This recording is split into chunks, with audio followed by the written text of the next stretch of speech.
కర్నూలు ఆ పేరు చెప్పగానే అందరికీ గుర్తొచ్చేది కర్నూలు కొండారెడ్డి బురుజు. దీనినే కర్నూలు కోట అని కూడా పిలుస్తారు. నగరం నడి ఒడ్డున పాత బస్టాండ్ ఏరియాలో ఉంది. పూర్వం కర్నూలును కందలవోలు అని పిలిచేవారు.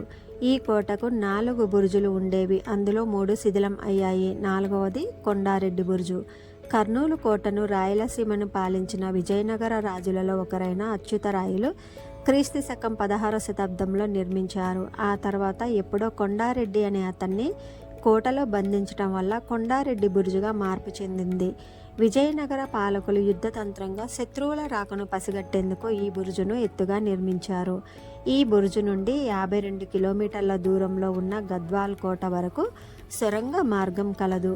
1901లో బ్రిటిష్ ప్రభుత్వం ఈ సొరంగాన్ని మూసివేసింది. కంటెంట్ నచ్చితే మా ఛానల్ సబ్స్క్రైబ్ చేసి వీడియోస్ అన్ని లైక్ చేయండి. Thanks for watching.